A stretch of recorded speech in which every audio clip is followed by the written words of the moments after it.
Hello, all, and welcome to Hockey on Tap podcast. This is episode 47. The Rangers are Foxy. I'm your host, Bill Dean. No, they're I'm here not. with My God. three co-hosts, Little Steve, Schwim, and Shorts Guy. We are brought to you by Primetime Radio, courtesy of Sam Wu. And you can find us on Twitter, Instagram, Facebook, YouTube, Apple and Google Podcasts, Spotify, and iHeartRadio. Smells like mold. Please leave us a 5-star review. If you would be so kind, boys, you're not drinking, you're smoking apparently. I hope it's tobacco. Switch it up. I hope it's tobacco, but what are you drinking? No. It's legal. It's legal in New Jersey. It doesn't have to be tobacco. But we are. Well, it's true, but we're a drinking podcast. We're not a smoking podcast. There's nothing in here. Also empty. It's just for show. It's for discussion. Yeah. Just It's used to emphasize a point. So when I'm yelling at you, I shake my pipe at you at the same time. When I get caught It on a adds hot emphasis. mic making fun of you. Billy Dean, it's Yes, just it's just decorations, man. It's just decorations. Just decor. Okay. Thank you for looking out for us, though. Yeah. Well, I just wanted your health is most important. That and that this podcast continues to go off the rails as much as possible. So Always. Always. All right, Schwim. We obviously got the refs in play, so we'll go the head ref, Mr. Shorts Guy, because he's got the patch. What are you drinking? This patch is from I'm not official. 97-98, by the way. No. It's Damn. it's classic. Yeah, right. That's when I started my officiating career. Anyway, I'm drinking a Rising Tides IPA. It's a rye IPA from Mudhen Brewing Company. It was. They put rye malt in the mash. It's an unfiltered IPA. It's a little bit hazy there. And essentially, this was a mistake that they were filling crowlers. Our friend Hans was ordering some crowlers from them when I was down the shore last. They filled one wrong. It was a Rising Tides. They said, what the heck, I'll take it. And I'll drink it anyway. So, haven't had it yet. Going to have it now. Nice. Not too bad. Mm-hmm. All right. The Can't other let referee. good beer go to waste. I'm pretty sure he's a linesman. I used to ref sometimes at the, not very well, at the rink, but Who's Mike, better? You or Mike. You or Pecker? I was definitely quicker, that's for sure. Yeah, but Pecker had a better stride. He did. He has one of the best strides you'll ever see. Anywho, I'm drinking. I've never had anything from this place before. They're called Sky Gazer Brewing Company. I want to say Geezer, but it's Gazer. It's from, where are they from? North Haven, Connecticut. North Haverbrook. Yes. By God, it put them on the map. Them on the map. This is Rockaway, this is a. Yeah. North Haver. Hey, Melvin. Check out Melvin. Oh my God! Whoa, He's all the. I hope Oh, he now got he's. Yep. Time for things to be knocked down on my head. Oh, there we go. Oh, I'm gonna man. move forward a little bit so I don't get a concussion when you knock. Yeah, I think you have this dangerous stuff over your head. Those are empty. This is a very hard, heavy dogfish bottle. What is that? Whiskey A whiskey bottle. Oh God! or gin. One of the two. I don't know. Right there. Yes. Anyway, yeah. Apricot, peach rings, vanilla, and Apricot. Steven's favorite milk sugar. Friggin' milk sugar. Yay. Lactose. So I'm gonna enjoy this Nonsense. for him. Yeah, All right, enjoy Mr. it. Esteban. Right to your grave. I am drinking another beer from Toppling Goliath, which I have not had before, called Mosey, which is a variant of their Zealander. I'll read the description for you. Maybe I won't because it's really stupid. Yeah. It's delicious though. A good IPA. They make really good IPAs. I don't know if anybody's had their Pseudo Sue or their King Sue. Sue. All amazing. Toppling Goliath is like one. I think they're very underrated with everything that they make, especially that sour. That Fandango sour is so damn good. But this is good. I'm drinking it out of my vase again, so I will enjoy it. There you go. Okay. And last but not least, I have by Proclamation Ale Company Mimotionally Challenged. It is mimosa-inspired ale with Riesling grape, orange, peach, pink guava, and lactose. Because of course. Is everybody drinking lactose? In a mimosa. Just for Steven. Yeah, because every mimosa you get has lactose. I was saying in it has milk in it. Yeah. Milk sugar, Mine has lactose, and everything. I mean, sometimes it is amazing how breweries can screw things up, just even small. So, we already have a suggestion that we should change our intro song, so we'll Yeah, take that into I don't think account. we're allowed, but we'll look into it. Yeah, We will. I mean, the schmucks that play in the band before us, I mean, they're not very good, but at least it's something we can play without getting I can. killed without by Metallica knocking down our door and demanding yes, exactly. Well, Yeah, a piece of the pie. reparations. If we want to mix it up, Lars, I you can a-hole. grab I can grab a song from my old band. We can kind of mix it up from week to week. Is that Mary Had a Let's Little do it. Lamb? I mean, what are we? All right, we what are you can do it. playing? No. No. No. Hi guys. Why has Will Butcher been playing? I will leave that to you, Shorts Guy. I mean, why is he? Why has he not been playing? No, why has he Must have- been playing? Apparently, that is from Oh. Daniel. He goes, Shorts Guy, please answer my question. That's a good question. I don't know. it's up to the coaching staff. They've got to see something in him. It could be for showcasing for a trade. I mean, Canada. Could, yeah. By the way, Canada just cut down their quarantine Yep, to 7 days.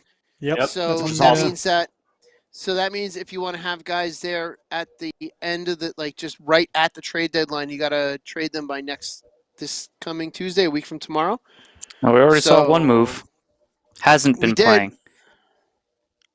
Oh, he He has wrote not why been playing. he wrote why has he been playing? Then He corrected. He corrected Aha. Yeah. himself. Okay. No, he's He falling hasn't out- been playing definitely because he's falling out of being shape. traded. That would be. I don't know. Um, Has he? Does he the deserve to Rangers- play? I'm sorry. I haven't followed the defensive he- core besides Ty Smith over there. He was almost immediately on the taxi squad earlier in the year, and he got some playing time when everyone got COVID, locked in, and then he just fell out of favor. So there's something that they don't like with him. Lindy Ruff just might not like him or doesn't see something he likes in the guy. I don't know. I really don't know. It's all right. I'm not there. Is there anyone? Is there anyone that? Sorry, Melvin. I'm moving this down. Is there anyone that he should be potentially taking the place of? Has anybody been playing? I mean, I know they're, the Devils are kind of middling great. there. Yeah. But is there Yeah. anybody that he should probably be getting more minutes then? I don't think you're bringing him in unless there's an injury or something. You're not just going to take a guy out of the lineup to put Will Butcher in. Yeah, which is why he finally made it into the lineup was when all the COVID crap happened and he was playing. And So then he's just the seventh. He's just the seventh D man at this point in his career. there's basically. something that they don't see. There's Maybe. something that they see they don't like. I was going to say Daniel In did him. mention Murray. I was also going to mention Ryan Murray. I don't think he's played He's very not- well for you guys at all. No, he hasn't, but they keep going with him. So I know. I don't know what it is. I don't know what it Well, is. he's They another really one that do- could potentially go. Ryan Murray is definitely Yes, he's being traded. Oh, he's because he's going to definitely be a UFA, so he's got to go. So The Devils they have almost about have to play 3 or him. 4. You have about 3 or 4 defensemen you could trade between Vatanen, Murray, Will Butcher, We even talk about Kulikov. this. at we talk PK, if about somebody will this- take him, Yeah, Well, okay, so we Your talk whole about this decor. all the time. We talk about this all the time on the Let's Go Devils podcast. Anyone whose name is not Jack, Nico, Ty, or Mackenzie, if the right Is offer expendable. comes along, Yeah. they're Currently, that's expendable. playing. Currently, So- yeah. I mean, just it would. It's gonna suck when we see in the next 2 weeks or whatever the trade deadline a week from now, or the 12th. Yeah, so what? 2 weeks, just about. It's gonna suck when we see that Palmieri has been traded, that Zajac has been traded, because it's probably inevitable that those two are going to be Yeah. moved. Hughes. Palmieri Heischer's not not almost being certainly. traded. Get out of here. Yeah, Well, Heischer's going to be traded when. I hope one of them goes to what's the his name? Rangers. I really do. No. I'll take Palmieri. No. Yes, No. please. No, you're getting No. Sammy Vatanen. Daniel, I No. think Ugh. Zajac or Palmieri could potentially re-sign in the offseason, so that's something to look Yeah, at. Paul but Vatanen. being No, Paul Vatanen, yeah. absolutely. So being traded Absolutely. definitely could happen, but they could all re-sign. So I mean, there's talks about Palmieri's contract extension going down the tubes with the Devils. Like they've broken off talks. With Palmieri having a down year this season. I mean, he only scored his 7th last night because it deflected off of him. My thought with him, I know he's going to want longer term, but he's going to want a raise. He's making somewhere in the 4.5 area, if I can remember correctly. He'll probably get close to 6. Palmieri? But with the down, 5.5, 6? down season, and he's 30. Could pay that much for him. Huh. He's I don't know about 30. He's currently 30, and he's having a down season. I would be all in favor if the Devils sign him for 1 year and said, all right, show us what you can do in a regular season, and then sign him for another 3. I think that would be fair. I know that there's probably definitely teams that'll give him 3 to 4 year term for 5 to 6. I think 3 is fair. All right, I Esteban. think 3 is. Yeah. First official Arizona bet. I say he gets more than $5.5 million on this next contract. Palmieri, more than $5.5 million? Yes. You're saying? Yes. I don't believe it. 5.5 or All higher. right. So is I'll take that an official Zona bet? All right, fine. That's we an have official Zona bet. Add Zona that bet. to your little list that you made. Yeah. Now write it we have down. to write them I down. actually agreed to it. Just because I you say actually Zona bet and agreed. I don't say anything. Well, that's how it goes. You say Zona bet, you call it, and that's how the shots. But Zona An bet. answer. so for all those Devils fans, this will be the last time we lead off with the Devils, unless they trade Nico Hischier or Hughes, and then I will rail them. So, well, boys, Get Because the out Rangers here. are Foxy. Yeah. let's get to Yeah. what's on tap for today's episode. All right, Here's our Billy weekly Dean, hold on, snapshot. hold on. Hold Stop, on. Billy The Dean, Rangers, stop. the Rangers No, aren't no, no, actually no, the no. first thing on this list if you read it.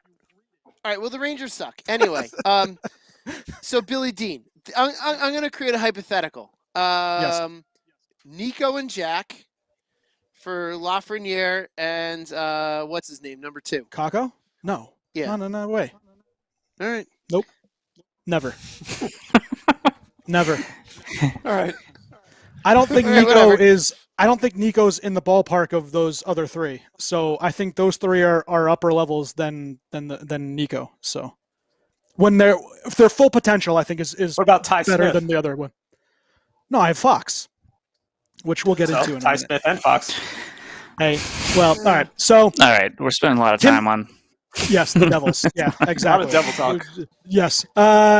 Tim Should have Peel. called tricked a penalty us. on him. So for Should've all called a those other penalty on him. people that, yeah, exactly.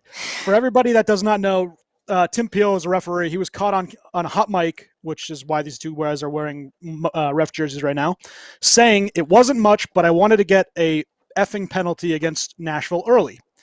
Actually said it to a Preds assistant captain, Philip Forsberg. He said this to him. He said it out loud, but every ref in hockey thinks this way. They let them play. The let them play narrative is fine with me, but it's the idea that the ref can decide a game with a penalty call, but that somehow doesn't apply to a non-call of a blatant rulebook violation. This is my opinion right now, obviously. Coaches have become accustomed to expecting to get the same amount of power plays as the other team, even if the other team is continually crossing the line and playing illegally. No one knows what a penalty is because the ref calls it at their discretion. Also, something that was a penalty in the first isn't so in the third. Refs have become all about me in the sport where the players need more notoriety, and we'll have more on this in the future, especially, hoping that ESPN can help with this. But players have said linesmen will throw them out of the dot if not called by their first name or called sir. That's bonkers that actually All happens. right, ridiculous. that's pushing That's it. true. That's It's that's apparently pushing true. it. Multiple players have said it. Tim Peel's the scapegoat on this. I heard he's actually a nice guy, and he was very upset about the situation, and he was going to retire at the end of the season. Now he actually doesn't get to ref his last game, so he gets the accolades from being a ref for 1,300 games. That's a lot of games. Yeah, exactly. Roughing needs to be changed, and the refs need to be held accountable, in my eyes. Let them face the That's the media most after important. games. Yeah, after games, let them sit in front of the media and take questions, and you'll see should. how quickly they change their attitude, especially in a sport that wants to grow, including in the gambling world. I heard that the day after Tim Peel had his issue, betting on NHL games went down 30 or 40% because bettors were worried about refs actually calling penalties for real in retaliation for Tim Peel getting axed. So, I think it's something that needs to be addressed immediately. You can't have a ref just, making makeup calls when really they're not necessary. If a team is that much is getting penalized more, it's usually for a reason. If they're continually hacking or not moving their feet, they deserve the penalties. Don't make it up because you want even up on power plays. Yeah, I mean, we all knew, when this everybody just fans weren't shocked because we all know this happens. Even if you're a fan of another sport, right? We all know that the refs do things like this. And I think if you want to think of it in like the worst situation about it is that they like to have control over the game. Maybe it's a power trip. Also, maybe some of it comes down from the league that they need games to be more exciting at the end because it seems that so frequently when a team is down by 1, 5 minutes are left, they're getting a power play in that last 5 minutes. But the fact that it was caught on and everybody heard it, obviously you got to do something about it. But set an example. But I've been saying for years, when there's such an egregious missed call or call that was just so wrong, I think there needs to be some sort of repercussion there should be for a it. review or something for it when you see because you see ones where guys they're getting called for like a high stick, let's say, and it's like the other guy's stick actually hitting himself in the face. There should be why can't they just buzz down real quick and I mean that it might complicate things. I think that there needs to be what I'm going to give an example. I think they could do that kind of quick. I'm going to give one example. Of course, I'm sure you guys saw this coming, and I didn't talk about it last year. But Brandon Tanev getting called for hold on. Getting a keep talking. Getting a 5 minute major. I got it. Don't worry. And getting thrown out of a game.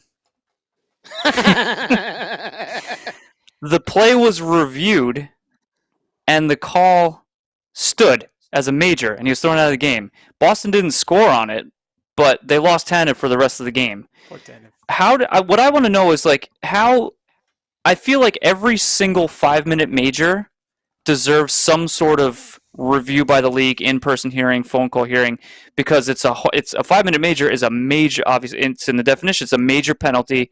It's usually intentional, or injures a player significantly, so on and so forth.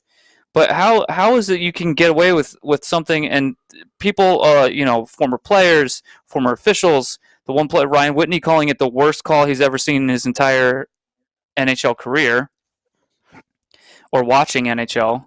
Actually, I think he said in NHL history, but something like that, where the guy's thrown out of the game, and then the league doesn't even review it. The league has basically accepted, all right, that really wasn't a 5 minute major, so we're not going to give him any more supplementary discipline.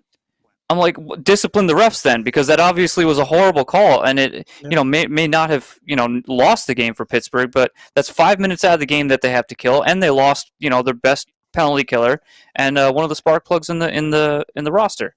And you see this happen, and it's just if you make a call that bad and it's that costly, and even in that instance, they even got to review it. And I think that's even worse. A lot of times, they miss something. You miss something. You miss something. You don't have the option of replay for that certain moment, right? But that one, they actually had the replay, and had the penalty stood. And that to me is just puzzling. And something like that, I think there needs to be repercussions for the refs, because it's becoming It's becoming nonsense.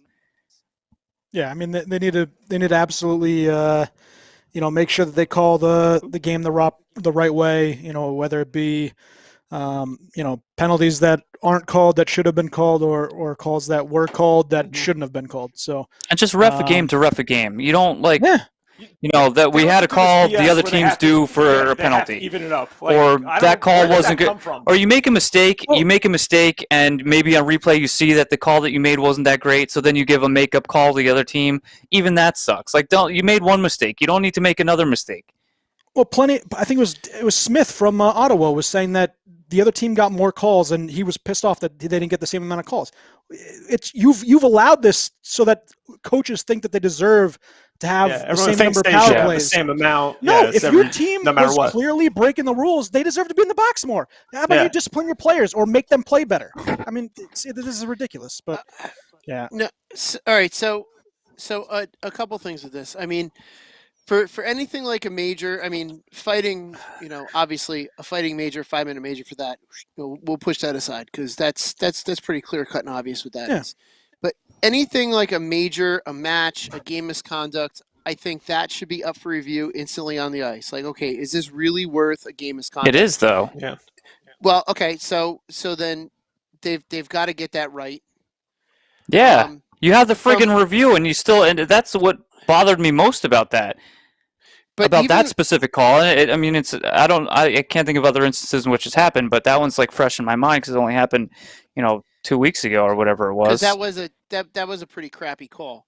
And the league doesn't get involved with that. That's the refs. The refs review it because obviously, at some point, goals are one thing where the league gets involved, but at some point you need to let the refs ref the game, and the league can't be like, the eye in the sky making penalty calls. I don't know if that's necessarily a good fix. No, but unless that's a ref in the sky like they do in the NFL, where they have the guy that watches. Which they have that in soccer too. I'm okay with that. In soccer too. With VAR, they have a like a central command in the English Premier League and in the Bundesliga. They have a central command with VAR that replays stuff and then shoots it down to the ref like, hey, you should look at this, look at that. I mean, if you have that review and then they can get in touch with the refs in between periods, say, hey, listen, look for this. This is what we've noticed. Start doing this. But I know from my experience with reffing both hockey and soccer, I was always taught call it tight in the beginning and then let the game unfold from there, because the four of us have been in games where the refs have called nothing, and then it very quickly just devolves into madness. Yeah. So the refs have to have control of the game because that's their job. But the best refed or officiated games are the ones where you do not notice the officials. So the refs have to have control but not be noticeable at the same time, which is something that they have to get. But, the four of us, have played most of our lives. Not every slash is a slash. Not every hook is a 2-minute hook. It's one of those things. Refereeing is such a gray area. But I think there still can be some level of consistency that all the officials can get to. It's just a matter of getting to that point. But you would think with all the technology and all the cameras that they could easily do this, but they're not. And maybe it's time for like a VAR style type thing in the NHL where they have a central command on every game and just watching and saying, hey, watch for this, watch for that, because you want the players to play in the third period. But there's also no need for an even amount of calls. Yeah. In every I'm game. not talking about like, if they call a hook and it wasn't actually a hook, that they should be penalized for it. I'm talking about like game changing, either missed calls or calls that just weren't calls, ejections that weren't ejections, things like that. I think there needs to be some sort of. Yeah. All right. So then refs explain this to me. So who's refs the one who human, too. reviews that? Who's the one who reviews that? It's got to be a head ref. Some sort of.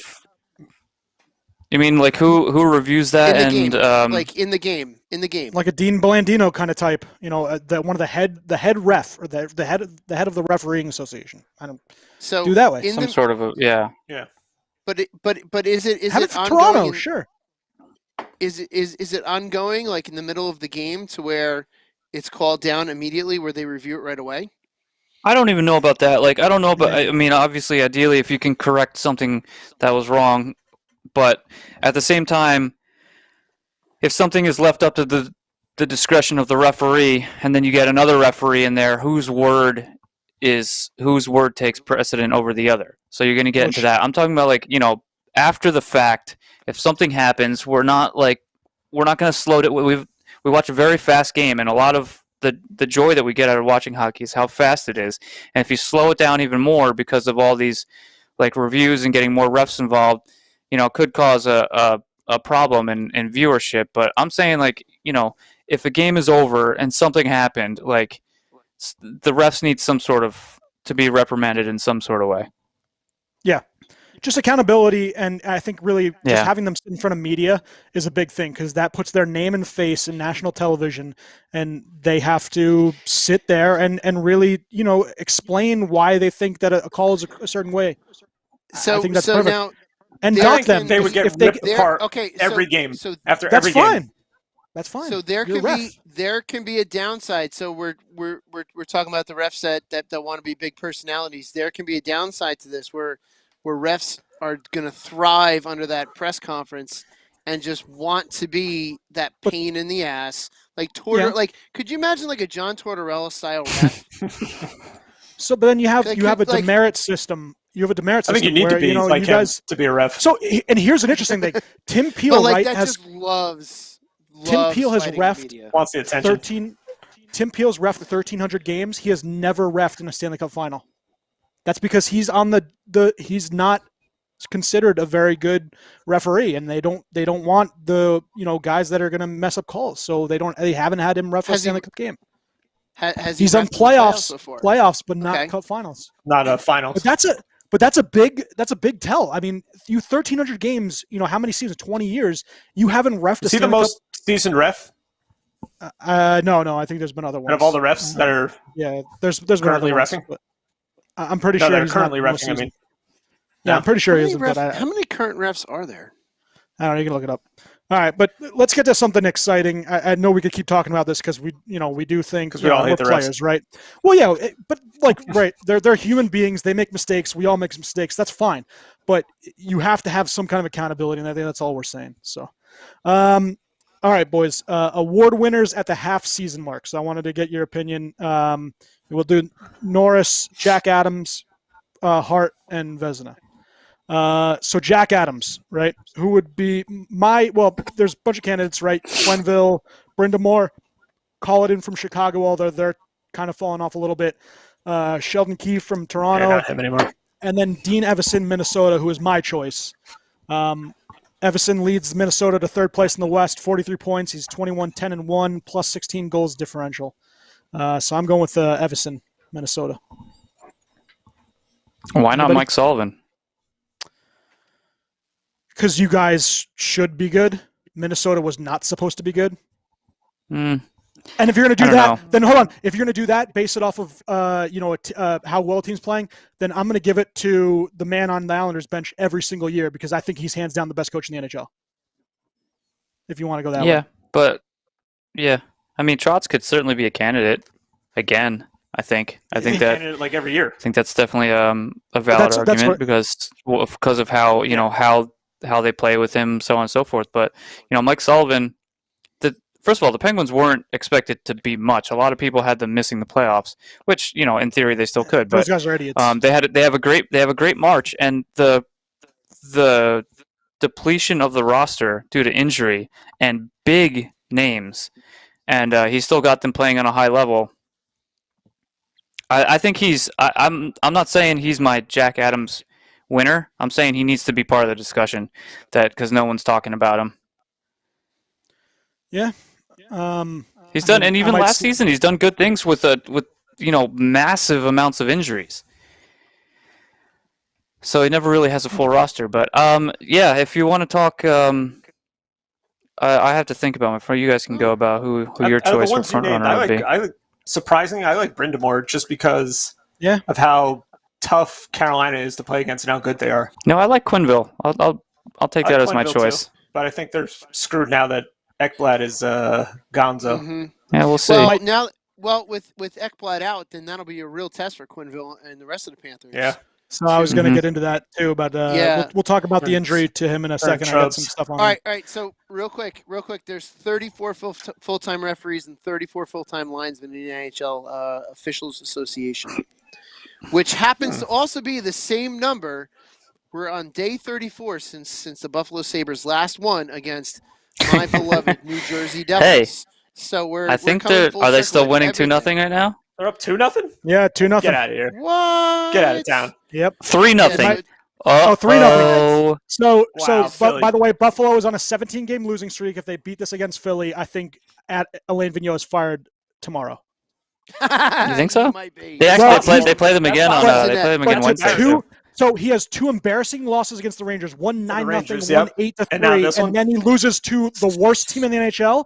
He deserves to be canned. Elaine, I mean, that's just Elaine Vigneault's a hockey genius. Elaine Well, Yes, and Vigneaul's a and hockey we'll see. genius. We'll see how I mean, if anybody's capable of blowing a 3-0 lead, It's Buffalo. it it's is Buffalo. And It is Buffalo. It is. and Philly is capable of scoring. But if this game is trending in this direction where Buffalo is going to win 5-1 or something, that's Oof. bad. He gets fired. That's I think bad. he gets fired. Even if they win, His by first this year score, was last 3-0. year, right? His first year was last year, Yeah, and he signed who? up- I know- Vigneault? Yeah. and he was No, wasn't he a 2 Jack years. Adams No, 2 finalist? years. Or 2 years I ago? think it was 2 years. 2 ago. years now. This is his third Yeah. season? Third season. Okay. Okay. Hockey genius. How the Because mighty have fallen. Quinn's been here He can for come back to the this is his Rangers. third season. Well, I was Elaine going to Vigneaul's come say, back to the Rangers. speaking of the Rangers, I think Coach of the Year candidate Chris Knobloch, who was 4-1 with the Rangers while David Quinn was down with COVID. So, Knobloch. Maybe he'll get What a a name. job somewhere Yeah, and in the Knobloch. NHL next year. All I right, like seeing Drury down there. Drury, yeah, it's been awesome. Norris candidates. I don't even think this is close, Come on. but we will go through Come it. on, hold on. You have Hold Victor Hedman. Hold on. So Hold I'll give it to you. Hold on. Victor Hedman. Hold on.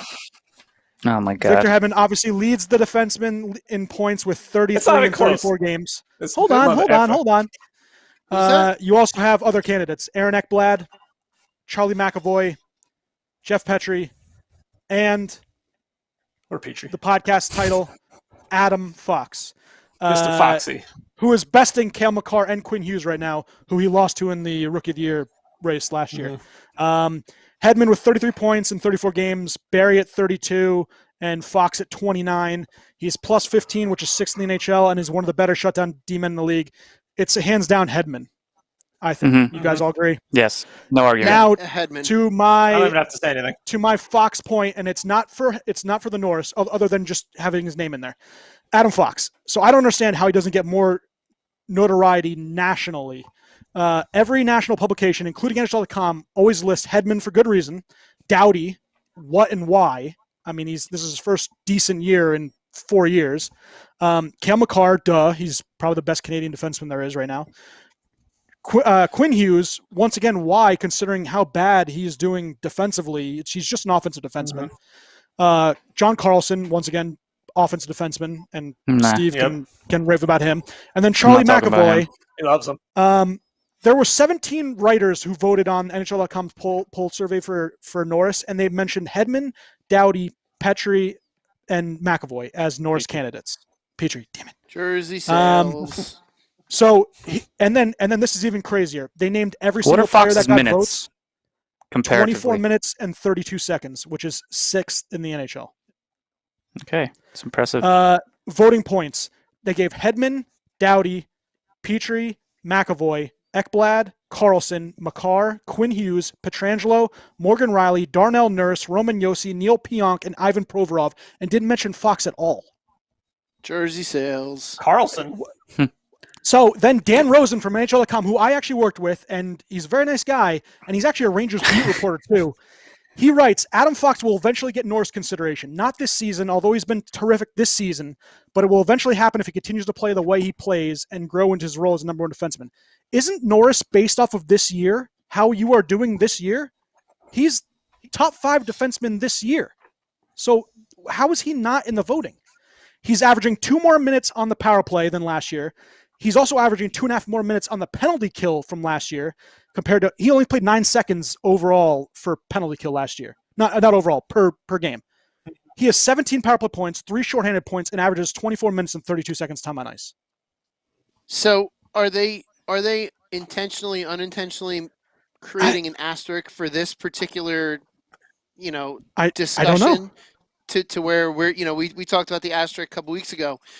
Are they maybe saying, well, maybe the Norris should have an asterisk, but not any of the others, because of the short Not the season. scoring title. And I know, Yeah. and like I know he's Even though, playing on a there real won't be. crap. He's The whole playing on a season real could get an crap asterisk. team, so Yeah, and that's But the other yeah, thing. The Rangers so- defense blows. Yeah. Rangers just. I think of all those players you named, I would put him ahead of a lot of those guys. Yeah, I would Almost too. all but Not, 3. not probably the top 3 or 4, but I would put him in there. I would put him over Provorov, and who else did you say? Provorov. No one on guys- Philly. Nobody Roman on Philly Yossi, should be considered for an I like award. Keon. Nurse. But yeah, Darnell Nurse, Quinn Hughes. Listen, I'm not talking about I put overall, him right? up there. I would rather have. Definitely I'd rather not. have No, Hedman. definitely not. I'd rather have Hedman. I'd rather have Ekblad. Yeah, but is I'd rather anybody have beating McCarr. Hedman? Is anybody beating No. Hedman? No, As- but as it's just, of right it's just now, the point of the matter it's that he his- should be. His trophy to lose, Oh. which if he Yeah. just keeps going the way he's going, it's not going to happen. It's No, it's see, if definitely he his trophy to If he lose. takes the rest of the season off, Maybe. I mean, if he doesn't win, if he keeps playing the way he's playing and doesn't win the Norris Trophy, then something's up. Something's wrong. I think Yeah, with no way. with Hedman, we could see a dominance in the Norris Trophy like we did with Lidstrom. Yeah. Yeah. It's very Those damn possible. Swedes. Possibly, yeah. I think Yossi is really the only one who is comparatively as He's good on both ends. yes. Also. Yossi's He's the good only one I think I offensively would and good compare him defensively. to at the moment. But damn, Until- he's That's good. until That Ty, boy. That's until Ty Smith comes up to dominate the league. Yeah, exactly. Yeah. Oh, and Muhammadulin. Don't forget Muhammadulin. Muhammadulin. Muhammadulin. Hey, watch. First watch. round pick. He comes Muhammadulin. in. Watch. He comes in and just dominates. I'll be Melvin's happy about to with make a that. big mess. Yes. Melvin, jump. All right, so Go ahead. Vezina There you go. and Another one Schwim, hands down. So hands down for who? Vasilevsky.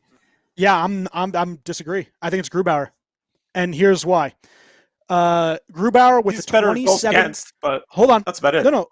No, he's better. All right, so his record's 27-1, and Vasilevsky has 21 wins, so he's one win more as of today.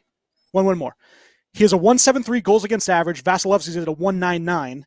He's a 930 save percentage, which is tied with Vasilevsky at 930. Mm-hmm. He's also was not supposed to be the starter. He was supposed to be in a tandem role, and he got thrust in this and has done very well. Now both teams are good, so you can count those out. Colorado and Tampa are two of the top teams in the league, so that doesn't really matter that either's on a worse team. But And they're both horrible divisions. yeah. Although But the Tampa's is a little better. So Tampa's number 1 in the league, but Colorado's number 2 in the West, and they're only a point behind. I think it's Grubauer right now at the half mark. It's Grubauer. We'll see, but I still Tampa's think second in the division. I still They're think not good at first. Vasilevsky is number 1 so far. All right. I'm biased, Lastly, so but I I'm not agree. disagreeing. I think Grubauer is definitely Yeah. top 3. There's a race. Right now. There's a race, but I think when season is complete, it will be Vasilevsky. Unless Yeah, they but I'm they want to this switch was it up half and give year. it to somebody different. this was the half year. Maybe. Yeah. Which would be lame if they did And that. Grubauer, it's like he'll yeah. never win another award in his career. So Yeah. He I won't mean, have it. He won't have a Jim Carrey Ugh. situation, but Yeah. Jim Carrey. All right. Last one. The Hart. Candidates: McDavid, Matthews, Kane. I mean, it's McDavid. Yeah, so we I all don't know. think it's Yeah. competition. yeah, we don't need But to this is- discuss this. I said it hold on. before the season started. This is for Steve specifically. If you remove the 7 games and 16 points versus Ottawa, he still is averaging. Hold on. He's still averaging 1.64 points per game, which still leads Draisaitl and Kane by. He's at 1.64. Draisaitl will be 1.51, and Kane would be 1.33. So he has What about- 46 points in 28 How games about versus the Vancouver? other 16. Vancouver lets in a whole mess of goals. But they still have Calgary's better real good players. at- So they still have better players, and they have better goalies, Yeah. and the overall team is better. They should be doing better against him. I'm not trying to discount. I just think he's a world talent. The most skilled player in the world, playing against some really bad teams, and he's just doing what he should be doing. But That's it. if he was He's playing, just kind of if he was- taking advantage. if he was playing his normal Western road trip, right, he'd still be playing Anaheim. He'd still be playing the Kings. He'd still be playing these teams that do suck along Yeah, but with he'd be Ottawa. playing. He'd be playing everybody else too. He'll be playing. 2 Yeah. games against a whole bunch of Eastern powerhouses and stuff. I think no matter what, he's going to win. If he's healthy, he's winning the scoring title, no matter what. Yeah. It's just a matter of what's his points per game going to be, depending on who he plays against, And it's definitely advantageous that he's playing Ottawa 9 times during the course of a season. How many more games against Ottawa does he have? Oh shit! This is No. it's in the side of my pipe. I don't think it's only one. I think it's only one more because I think they Little played dirty. 8 games against each other. I think it was 8 games against each other. He's played 7. 9 already. because they have fewer 9? teams. I thought it was 7. Okay, Is- yeah, maybe you're right. Is playing Ottawa like other teams get to play Bone Storm? It's just like a free for all. Well, so I mean, if you want It's to talk kind of about like it, so it's kind of like playing the Flyers right now. well, it's kind of like playing the Flyers or Buffalo, right? So the East is playing against all these guys. You guys aren't complaining that we're racking up Yeah, points no, against. well, the East, there's that, but the East also has the Islanders, equal the amount of Capitals, suck. the No, Penguins, the but when your Bruins, team, right? And you're not scoring when a lot Sidney- against them. when Sidney Crosby racks 3 points up against Buffalo, I don't see you complaining that he had it easy against a shit team. Yeah, against the shit team in Well, Buffalo. But then the rest of the but so- freaking games that he's playing, cup contenders. No, Not yeah, just but like so good teams, contenders. Name me the cup contenders that Connor McDavid is playing against I currently. think Toronto is a legit top Toronto's 5 the team in Toronto, the NHL. that's it. That's End of discussion. That's it. Toronto. Winnipeg that's has it. played very, very well, and they've had a Okay, really now good they're not a squad. cup contender. Yeah. Okay, No, they're not they're a still contender playoff with team. the other They're a playoff teams. team. because they're in the North. Yeah, but you still have to have those teams. You're going to have them anyway. Yes, Montreal would not make it, but I do. I don't think even know that where we we're can- going with this one. I don't know where we're discussion. going either. I don't know. I'm defending the best player I'm in the trying to league for get some caught on reason. a hot mic. Making fun of teams. I'm just saying he's taking advantage of a situation, and he's amazing, should. and he's going to score a ton of points. And no matter what, if he was playing against the whole league, he's still going to lead the league in points. But he's probably not going to do it by as much as he's doing it right now. But yes, I'm 7 gonna games. I'm What gonna is- make a what does fucking Chris call against Tannen Billy think? Dean. About all of this. That's Yeah. Brandon Tannen. But yeah, That's Brandon Tannen. 7 games, SOB. 16 points. Connor McDavid versus Ottawa. That's fantastic. For the Canadians, make a Cole call against Caulfield Billy signed Dean. his. Yeah, Cole Caulfield signed his ELC after Wisconsin ended the season. He led the NCAA with 30 goals. So Cole Caulfield will probably be joining the Damn. Canadians during the. That's a during lot for the stretch. NCAA. That is a Yeah. lot. Yes. All right, speaking of And the NCAA, Canadians fans are all that- upset about him too. Speaking of 'Cause he's NCAA, American? that five, Is he American? the I think he's 5 American, overtime right? game. So Yeah. yeah, he's American. Yeah, we're He gonna is get into right American, now. yes. Short guy, Frozen 4. Awesome. If you guys want to watch exciting hockey, tune into the Frozen 4 in 2 weeks. For the second time in 16 NCAA tourney era, the Frozen 4 will not include a number 1 seed. The teams that are included are St. Cloud State, which is a 2 seed. They'll play Minnesota Duluth, which is also a 2 seed. They'll play Minnesota State, which is a 2 seed. And then UMass, my alma mater, is a 2 seed. Oh. We'll play the 3 seed Minnesota Duluth in Pittsburgh on April 8th. The championship will be on April 10th at 7 p.m. Minnesota got all 5 of its Division I men's teams into the NCAA tournament for the first time this season, and now it's only the second state to advance 3 teams to the Frozen 4. Minnesota was the other team to, was the other state to do that one time. UMass and Minnesota Duluth is a rematch of the 2019 national championship, where Duluth won 3-0 against the UMass Macars. And then this year, so obviously Kel There's McCarr nobody played else for- on that team. No. Yeah, we stunk. It was basically Kel McCarr, and that's it. But this year we have a bunch of good prospects. One is a Ranger. He's a defenseman, and then another one is Matt Kessel, who plays for St. Louis Blues. UMass did win the Hockey East, so go UMass. I am really hoping for a national championship win. That'd be pretty awesome. I'm going to say I think suck. NCAA championships and playoffs are more So much exciting fun. than the juniors. NHL? Up The in Canada. juniors. Oh yeah. I- No, there's nothing better than college hockey. No, absolutely not. It's some of the best hockey around. I will say this, that Minnesota Duluth North Dakota game that went to like 5 overtimes. I'm Yes. gonna say this. I was shocked at the number of shots against that both of those goalies faced. So what? It was 57? Well, it was Jeez. 57. So it was 59 shots against North Dakota.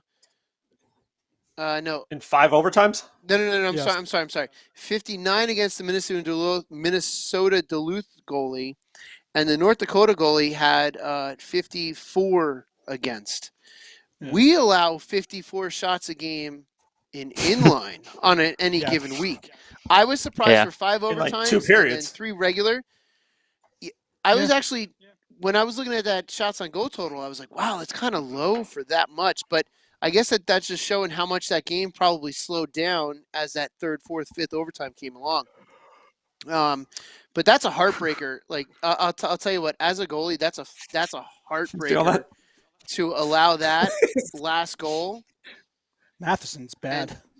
It's like, but yeah, that's 5 overtime thriller. That's like to me, well, like April and May, back in like the early 2000s with Bill Clement and Gary Thorne.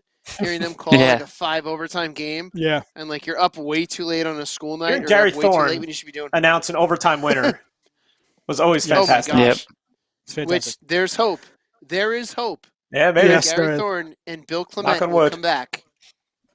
All right. So next up on the docket, 3 stars of the week. Number 1, also the name of the podcast, Adam Fox, league leading 10 assists, 9 primary, 1 goal in 4 Oh, games. that's He had such 11, a bad goal. 11 points in 4 games. 7 power play assists, 5 assists versus Philly, which was first Ranger since Gretzky with 5 assists in a game. He finished 4th in Rookie of the Year and now is 3rd among defensemen in points with 29 and 33 games. Second star, UC Saros, 80 of 82 shots were saved, and he went 3-0 with a .67 goals against, a .976 save percentage, 1 shutout to help Nashville take the 4th spot in the Central. He is 9-6 with a They're .238 playing goals a lot against better now. and a .923 save percentage. And then That number was three, god awful, and now they look way Yeah. better. number 3, I could have been a homer and take either Zibanejad, who had another 6-point game against Philly. He had 8 points over the week, or I could have taken Ryan Strome, who had 8 points in the week. But I'll give it to Steve's guy, Mr. Sidney Crosby. 2 goals, 5 assists, 7 points, 3 games, all Pittsburgh losses, by the way. And he's tied for 6th in the They league didn't in points lose with 39. 3 straight games. Yeah, the way it was sit on the scoreboard, he had 1 and it was No. 1-1, 0-3, and 1-1 in 3 losses, 3 straight losses. No. So No. I'll look it up and I'll tweet you. All right, you I can keep know going. that they didn't lose 3 straight games, so there's also that. Well, then, so I'm just saying that ESPN is wrong. I mean, Well, they better get it right. They just got the hockey contract. exactly. I know. They literally There's been just beat the Islanders on Saturday, 6-3. no, but I don't think this was from Saturday. I think this was from before that. Was this from 2 freaking weeks ago? No, it's damn it, stupid. Stop picking Patrick Kane. I'm trying to click on the complete leaders. Blah blah blah. They Great beat Buffalo twice podcasting right before that. here. They beat Buffalo twice Um, before that. They played the Devils. They lost one, lost. All right, so Yeah. this says here's the game log. He had.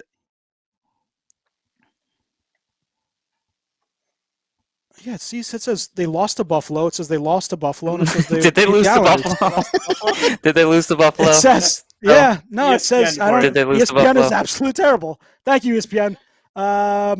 Great job. Better get it right. Yeah, welcome back, NHL. Yeah. Welcome back to hockey. Yeah. Let's get to Sid's teammate Gino and how underrated he is.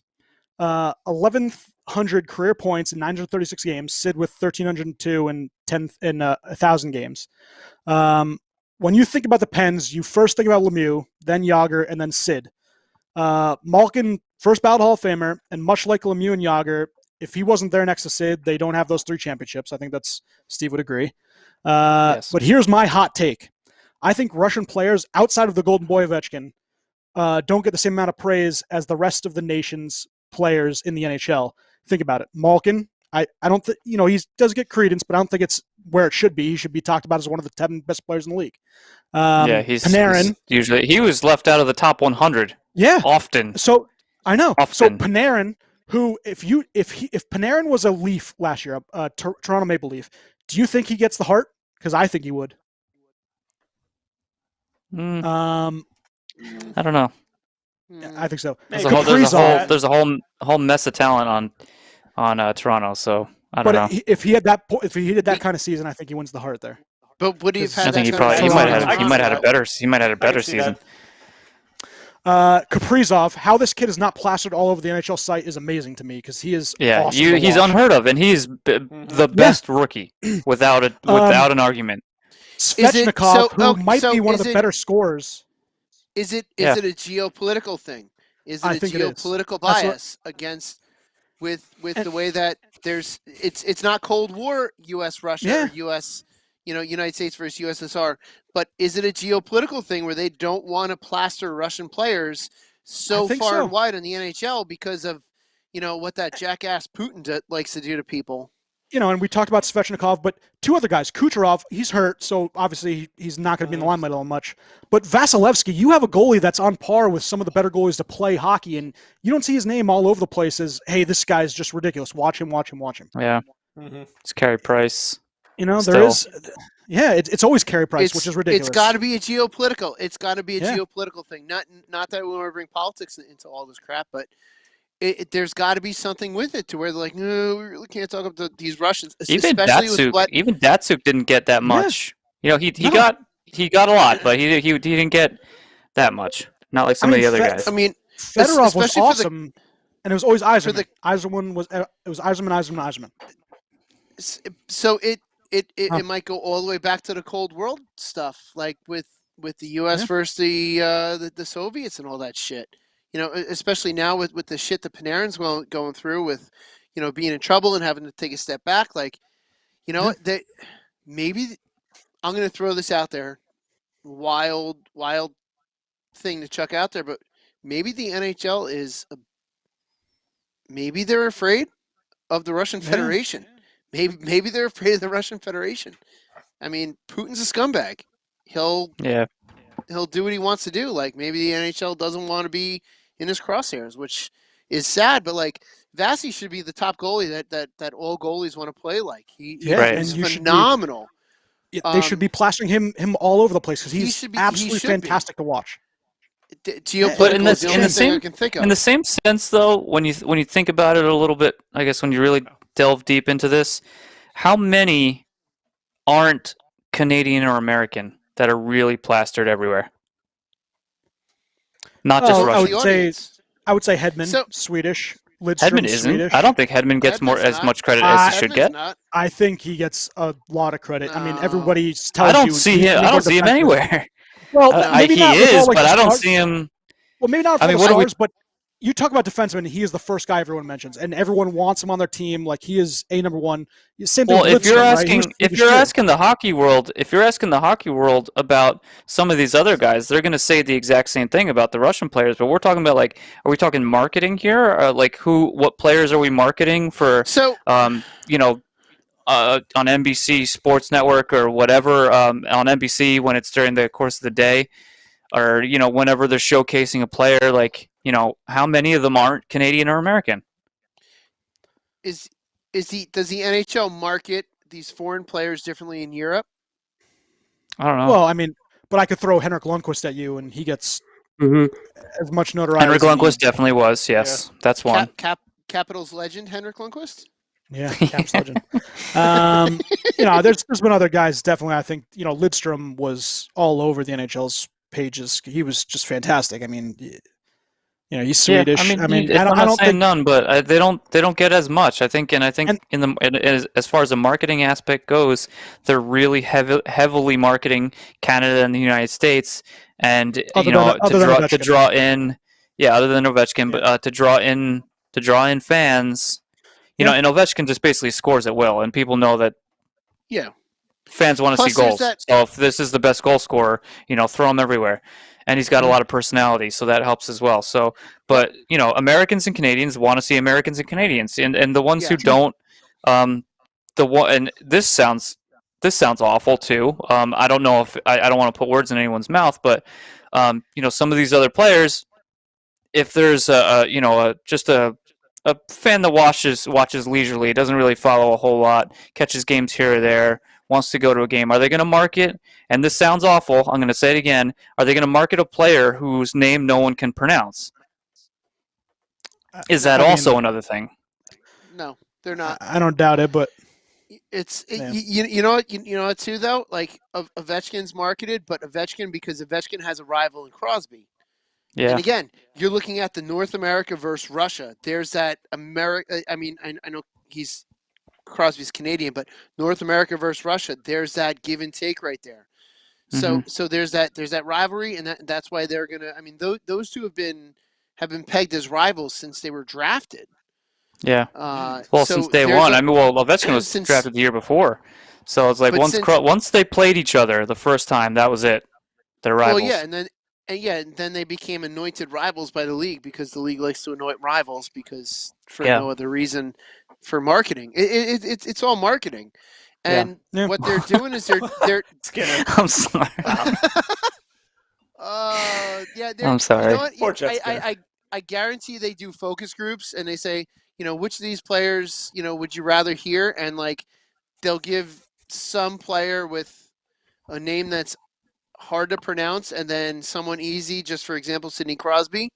And I guarantee it's all marketing, all focus groups, and shit like that. It's unfortunately they have to market to the lowest common denominator, and that's pretty much the dumbest of the dumb.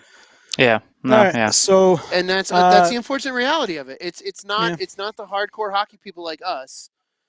Yeah, inside the hockey world, everyone's talked about equally. We can all appreciate everybody, but outside, as far as the marketing aspect, and who's drawn fans in, it doesn't matter how skilled they are and exciting they are. It's like, all right, what name and what face is the most marketable? Yeah, I mean, like Mike Smith, for example, should be easy to market, but Lightning legend Mike Smith. Lightning legend Mike Smith, but he likes to Vezina candidate Mike head Smith. is. Oh boy, He likes to knock goals in off his head. That goal, Lightning legend Mike Smith. But yeah, it's it should be an easy name to pronounce and should be pretty, Smythe. marketable. But man, I had Vancouver win the cup. I'm in trouble. You are. You are. Trouble. They are below the line, aren't they? So we talked about Ekblad. He left the game yesterday against the Stars on a stretcher after a horrific leg injury. Fracture in his lower extremities. Weeks. Yeah, I 12 would weeks. not watch that injury. Is it probably similar to mine? It was bad, Oh. and the scream was something. I don't know if there's a close. He's up in agony the entire time he's on the ice. Cannot do it. Cannot do it. Is Zucker playing today? By the way, yes, he is. Yes. Because he was the game time decision, so he's back. And then Eichel could return at the end of the season. Some trades that happened. I don't know why I would, but yeah, I don't know. Eric Stahl went to Montreal for a third and a fifth, and then Lemieux was traded to the LA Kings for a fourth. Lemieux, what a name! I mean, yeah. it was Brendan Lemieux. It was not Claude or even Mario. but, Maybe Mario would be traded. Yeah. You think he would get a fourth round pick from LA if he was traded at this point? At this age? Yes. I think if he came back at this age, I wonder what kind of package you could get for Mario Lemieux at this age if he came out of retirement. Now, like him or tell you Gretzky, what could Gretzky get? I'll tell you what. Gretzky or Lemieux coming back, and you'd probably get a pretty decent deal because of marketing. Going back to marketing, jersey sales, player tee sales. That would be worth ponies its up weight. First? I don't know. It would obviously need to be there would need to be a signing. Buffalo. Oh, that'd be great. Buffalo. So obviously, they can't be traded if they're not currently on a team. But Buffalo's in theory, if they were retired players that have been out of the league for decades, maybe they'll go back to making up players. Yeah, true. Sugimoto. Yeah, Sugimoto. Do that. The Panthers obviously need a right-handed D-man now. Strawman's in-house, but names to look at are Montour from the Sabres, they waived him, didn't they? From Columbus. They picked him up. Well, they did. No, yeah, because he was on the taxi squad. Vatanen from the Devils, and Tony D'Angelo is apparently in the rumor mill. So Tony D. Oh boy. It looks like the Preds are going to stand pat now. Maybe Ekholm does not get traded. And then I saw this one, St. Louis, even though they're in contention, Vince Dunn is one of the names out there. He's been up there since the beginning of the season. Even in the offseason, I believe. He's an RFA at the end of the year, but still, he's valuable. Like, you're in a contender. Why would you want to deal him when you're in a? Well, I think they're having problems with contract negotiations and cap. Yeah, I think Dunn wants. I'm sure Dunn wants more, and St. Louis can't give it. So I think there's a problem with discussions, and that's why. All right. So my last thing before trivia, and we talked about this a couple weeks ago. We did the Mount Rushmores, and we talked about goalies, right? One name that we did not talk about, which we probably should have.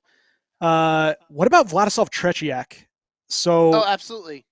As Mount Rushmore. So we talked about Waugh, Brodeur, and Hasek. Do you think he's number 4 on that list? Tretiak. I think I. Well, you did. I don't remember. I listened through it again, and I was like, Tretiak, how do we not put him? So Tretiak's absolutely up there. Yeah. So this is Tretiak's. He's in the Hall of Fame. Had Tretiak come to the NHL, I think he would have been phenomenal. He would have been. But he was. Yes. He was stuck on that Russian Red Army team. Yeah. So everyone but remembers him obviously for losing to the U.S., but during the Summit Series in '72 against Canada, and then so he won the Summit Series. He then Buffalo's won. back. Uh-oh. Horrible goal. He then won. Jesus. He then won the '72 gold medal. Was his coming out party. He has 13 Soviet championships with CSKA Moscow, which, they were just nasty. It's a little unfair.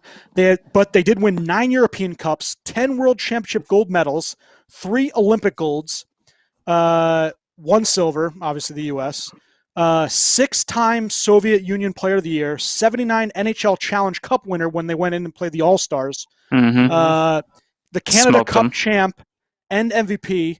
He has a 189 goals against average in Soviet play. They unfortunately don't have his wins and losses dating back to '68, but from '81 to '83, which is his last 3 seasons before he retired, he had 34 wins, 25 wins, and 22 wins in 40 games played.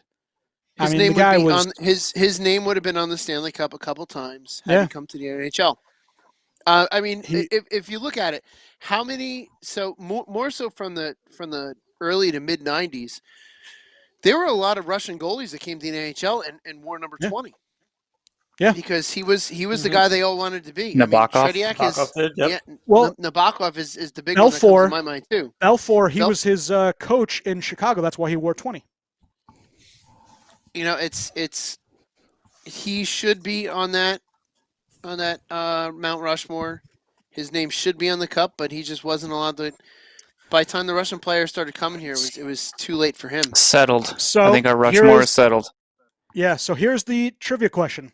What team drafted Russian goalie great Vladislav Tretiak in the 7th round of the 1983 draft? Detroit. Nope. It's a team everybody would think of. The Rangers. Nope. They pretty much get everybody great back in the day. Islanders? Edmonton? Nope. Canadians. Not Edmonton? Oh, Canadians. Okay. Which is kind of surprising. Yep. So he retired after the Soviet Union denied him playing in the NHL. So he was drafted, and then he retired because the Soviet Union wouldn't let him come over. He then didn't want to play for Viktor Tikhonov anymore after he cost him a gold medal in 1980. He would go on to coach Belfour in Chicago, who was his idol. Or him.